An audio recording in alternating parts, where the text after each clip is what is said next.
皆さんこんにちは。今ですね、私は改良版のカローラクロスの後席に乗っております。普段はですね、夫婦2人で乗ることが多いので、運転席、助手席のみ使うことが多いんですけども、今回はですね、後席に乗って、感じることをお伝えしたいと思います。今11月ということで、11月にしては気温高いんですけど、やっと真夏の暑さから逃れられたということで、受ける日差しもねだいぶマイルドになってきたかなと思います。そうするとやっとこの出番ですよね。パノラマルーフです。カローラクロス、我が家パノラマルーフメーカーオプションでつけておりまして、真ん中にですねこの仕切りみたいのが入ってない、前から後ろまでずっとつながる一枚ガラスっていうのがこのカローラクロスのパノラマルーフの特徴かと思います。ですのでこのようにね開けるとものすごい開放感で、オープンカーに乗ってるような気分が味わえる。風は入ってきませんけれども、視界としてはねもう本当に天井のない車に乗ってるような、もう本当に非日常感が味わえてとてもいいなというところがあると思います。やっぱですねこのカローラクロスどうしても夏場暑いですので、ちょっとガラスこのようにね大きく天井開けてしまうと日差しが直射日光入ってきますんで、さすがにそれは厳しいということで夏場はね閉めてることが多いです。おそらく他のオーナーさんも閉めていらっしゃる方多いんじゃないかなと思います。パノラマルーフっていうのは1回つけたことがある方、どの車でもつけたことがある方はわかると思うんですけども、毎日楽しむ装備ではありません。例えば冬場ステアリングヒーターがついてる、シートヒーターがついてるっていうのはやっぱりそれを享受している時間がものすごく長いですし、満足度も高いのでつけてよかったなとかって思うと思うんですけど、このパノラマルーフについてはつけてよかったなって思う瞬間も確かに何日かあるんですけど、毎日毎日感じるかっていうと、そうでもない装備ですので、本当に、ね、つけたい人だけがつけるような装備かと思います。ただねやっぱそのつけてこういうふうに開けて走れる季節がやってくると、やっぱこの非日常感っていうのはとても楽しいです。ここ普段ね走ってる何気ない道なんで、ただ普通に走るだけだったら何もつまらないんですけど、やっぱり空いてるだけでねこういうふうに信号機がね天井を貫通して見れるっていうのもなかなか不思議な景色だと思うんですけど、こういう景色が見れるだけでもちょっとね大人の私でもちょっとテンション上がるなっていうところがいいかなというふうに思います。いつもですね撮影する時には、洗車直後とか外装とかね、そういうガラスとか映る時には洗車直後だったりするので、綺麗な状態で動画なるべくお届けできてるかなとは思うんですけれども、今日はねこれから実はカローラクロスの改善対策って出てましたよね。あちらのちょっと対応に行くために今ディーラーさんに向かってまして、特にこのカローラクロス洗車した後じゃなくて、普段使っていてそのままディーラーさんに行くっていう形になってます。でそうするとやっぱちょっとこのような形で汚れますよね。ガラスってどうしても天井部分についてますんで、ガラスが汚れてしまうと思います。我が家はですねカローラクロスの車庫なんですけども、屋根付きのところに止めることができてるんですが、屋根のところがですねどうしてもその気温差とかで結露してしまうと、その結露した水滴が屋根の内側からずっと垂れてきてしまうところがありまして、そうするとこのようにちょっと屋根の梁の部分に当たるですね、こういう感じでここだけすごい汚くなってると思います。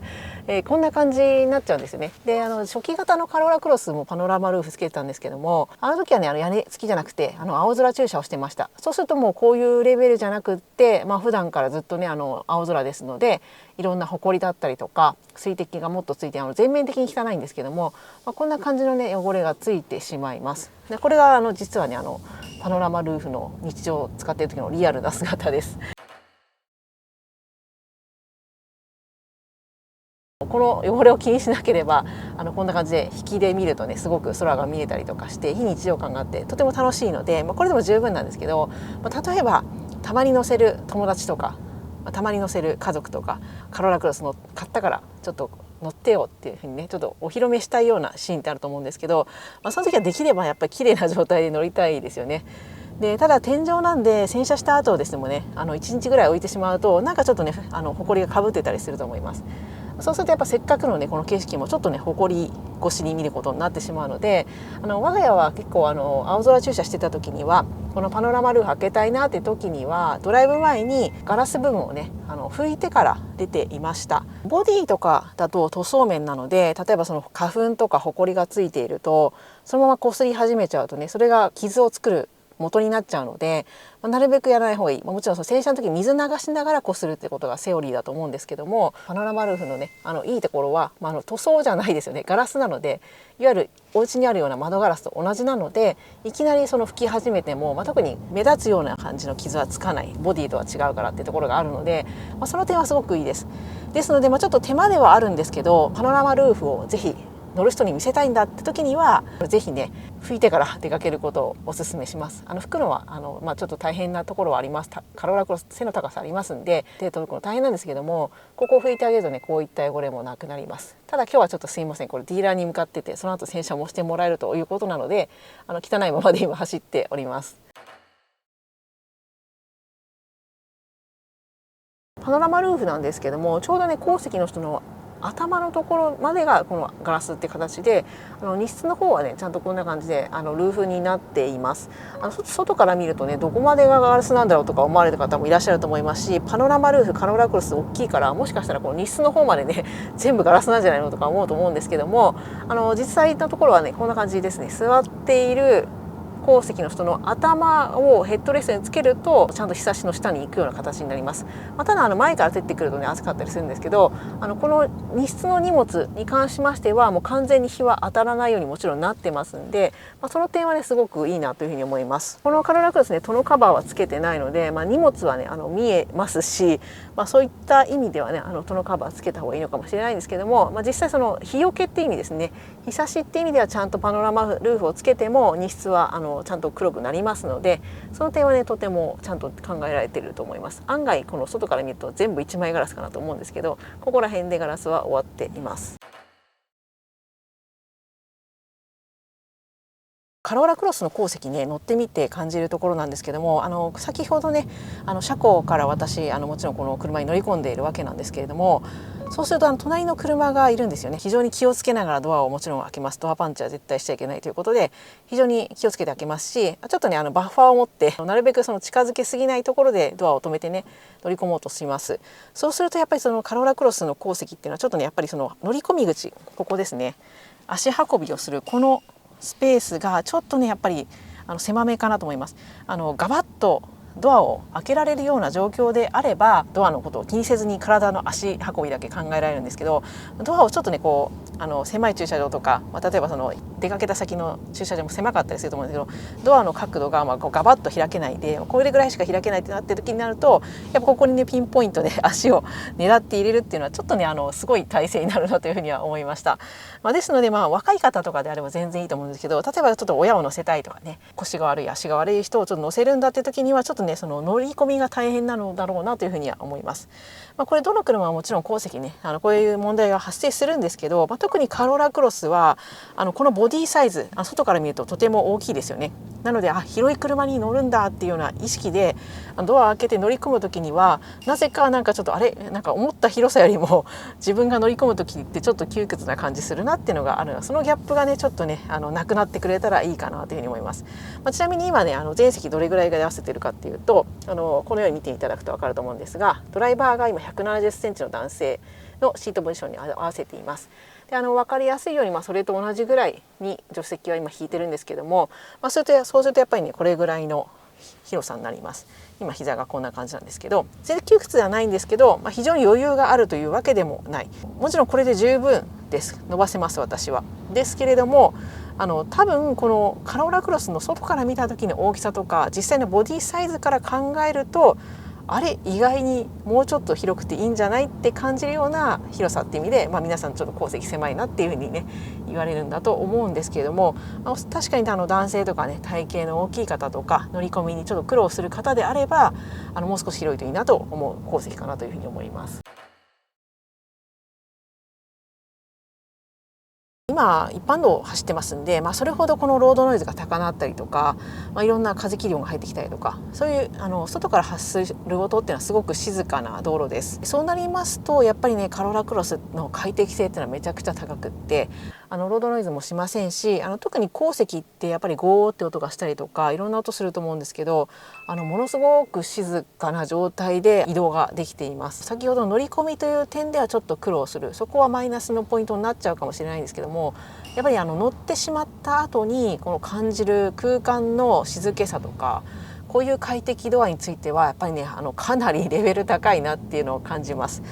前席ももちろん静かで、前席が静かなんですけど、後席もその同じぐらいのレベルで本当に静かっていうところがねすごくいいなというふうに思います。カローラクロスおそらく1人だけで乗るって方は少なくって、この車を買う方であれば多分家族がいらっしゃったりとか、人を乗せる用事があって、複数人でねこの車乗ろうと思って買う人が多いと思うんですけど、そうすれば車内の会話っていうのもね楽しみたいと思います。でそうなった時にはやっぱこのカローラクロスっていうのはそこの部分がねすごく楽しめるものなので、すごくいいなというふうに思います。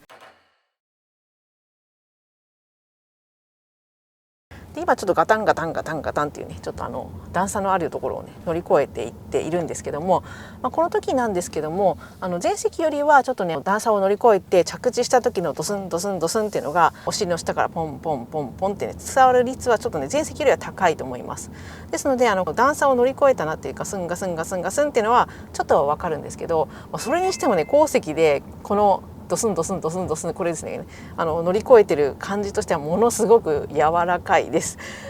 例えば ZR-V ってすごく高速道路とか走る時とかってものすごく楽しくって、要はやっぱりホンダ車ですので、加速とかハンドリングとか、そういう意のままに操れるみたいなところをものすごくできた車なんですよ。ですので高速とか高い速度域になるとめちゃくちゃ楽しいんですけど、 ZR-V ちょっと弱いかな、仕方ない、足がしっかりしてるからっていうところなんですけども、やっぱ今みたいなちょっと低速でドスンドスンドスンドスンっていう時にちょっとやっぱ突き上げが強いんですよ。どの車ももちろんドスンドスンいくと思うんですけど、この鋭さってあると思うんですけども、この鋭さがちょっと ZR-V は低速になると強めなので、乗ってる人のちょっとこう内臓とまでいかないですけども、ちょっとねこう来るんですよね。